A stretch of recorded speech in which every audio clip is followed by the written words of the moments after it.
Solving two-step equations. Before we move on with solving two-step equations, I want us to review order of operations. You have likely heard of order of operations as either PEMDAS or GEMDAS. These are acronyms for order of operations that you use in evaluating expressions. The G or the P represent groupings or parentheses. E is for exponent. M and D is multiplication or division. A and S, adding or subtracting.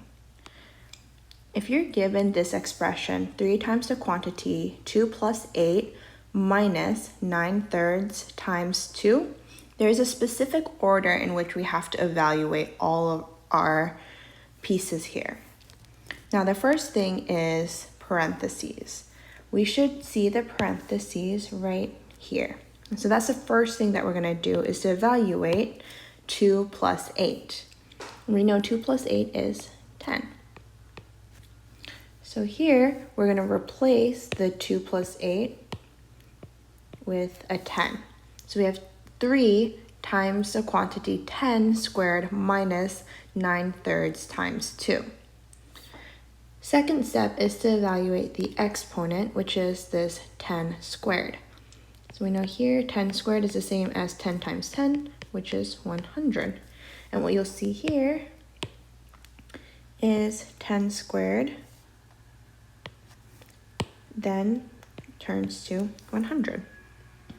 From here, we evaluate all of our multiplication and division from left to right. And there's 3 things of multiplication and division. So, first, 3 times 100. And we know that is 300. Second, we have the 9/3, which is this 9/3 here. And we know that 9/3 is 3. And then last, we have 9/3 times 2. So this times 2, which gives us a -6. So the last thing that we do is to evaluate the subtraction 300 minus 6. We know that 300 minus 6 is 294. So we use very specific order of operations in order to evaluate this expression and get our final answer of 294. Now, when we're solving an equation, is essentially the opposite of evaluating it. So we reverse the order of operations. Just like when you wake up in the morning, you put your socks on first and then you put on your shoes. And then when you come home, you have to take your shoes off before you take off your socks. When you solve an equation, you have to perform the inverse operation in the following order. So you have to undo all of your adding and subtracting first. Then you have to undo all your multiplication and division second. You have to undo your exponents third, and then your groupings and or parentheses fourth. So let's see how this looks when we're actually solving equations. So our first equation, 3x minus 7 equals 5. We know our variable is our x value. And the first operation, we're asking ourselves, is there anything being added or subtracted? And in this case, we have a minus symbol. So it tells us it is being subtracted by 7. So the inverse of subtraction is addition. So in red is going to be our inverse. Second operation, we're looking, is there anything being multiplied or divided? And again, we know that this 3x right next to each other with no symbol in between indicates multiplication. So here we know that there is multiplication by 3, the inverse of which is division by 3. For our second equation, t over 2 plus 8 equals -3. So our variable is t, and then we're asking ourselves, is there anything being added or subtracted? So we see this plus symbol, which tells us it is being added by 8, the inverse of which is to subtract 8. And then we're looking at our fraction here. If it's a fraction, we know that it's being divided by 2. So the inverse will be to multiply by 2. Now this one looks a little bit different from the previous equations. The previous equations always had our variables come first, but in this case we have our -9 come first. So what you can do is actually just rewrite this equation so the variable is first. Here we have t divided by 3, and we know that it's a positive t over 3 because of that plus symbol. So I can put t over 3, and then I know that my 9 is negative, so I'm putting -9, and that's still equal to a -5.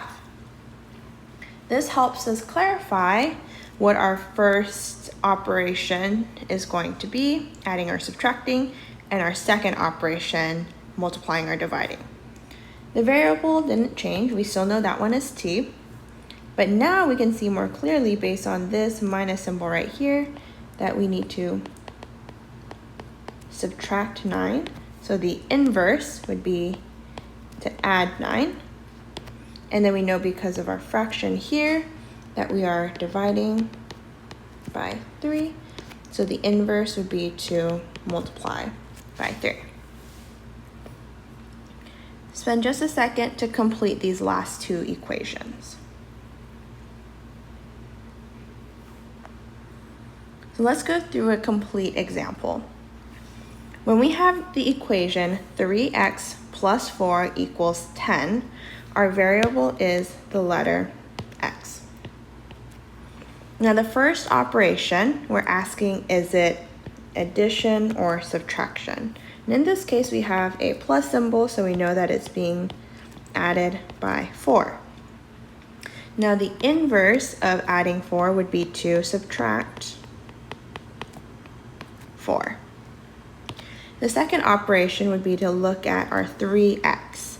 We know because 3 and x are right next to each other, they are being multiplied, the inverse of which would be to divide. So when we rewrite our equation and solve them, we're going to do the subtracting 4 first and then dividing by 3 second. This provides us a roadmap of the steps we're going to take to solve our equation.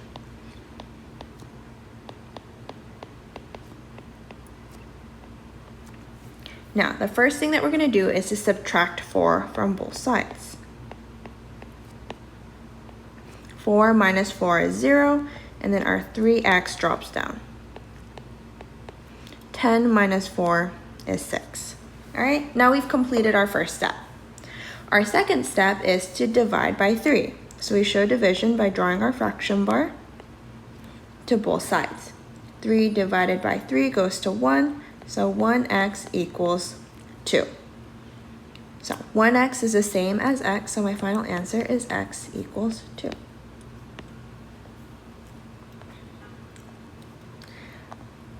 Take a second and try example 2 on your own.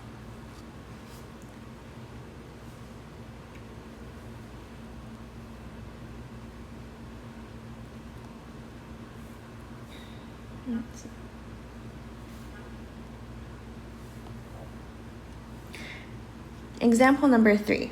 -4 plus w over 5 equals 3. Now here, it looks a little bit different from our first two examples, again because our variable is not first. So we can rewrite this equation so that our variable comes out in the front. So we know that w over 5 is positive because we have a plus sign. And then we know it's a -4 because our 4 is negative. Once we know this, we know that the variable is w, that the first operation is to subtract 4. So the inverse would be to add 4, and again, that's going to be our first step. We know that our second operation is to divide by 5, which makes our the inverse to multiply by 5, and that's going to be our second step.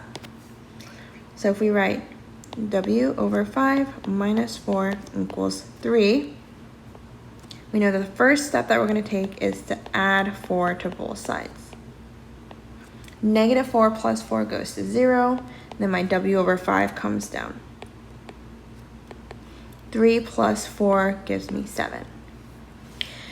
My second step is to multiply both sides by 5. So I'm going to multiply by 5 here, multiply by 5 here. Again, this 5 and that 5 cancels out to 1, and I get 1w equals 35. So my final answer, w equals 35.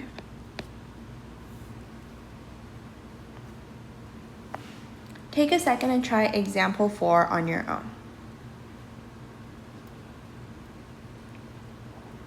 And then example number 5. Again, our variable is not at the beginning, so we can rewrite this negative y over 2 plus 7 equals 12.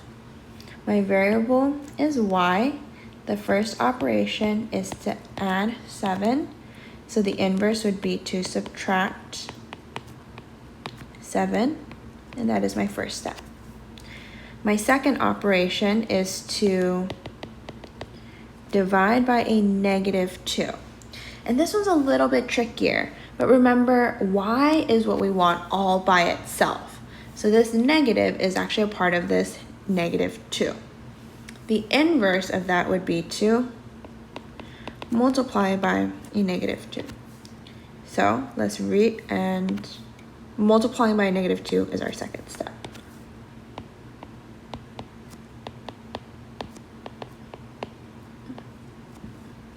So our first step is to subtract 7. 7 minus 7 goes to 0. Negative y over 2 is equal to 5. From here, we're going to multiply by a negative 2, multiply by a negative 2. Those cancel out, and you get y equals negative 10, which happens to be our final answer.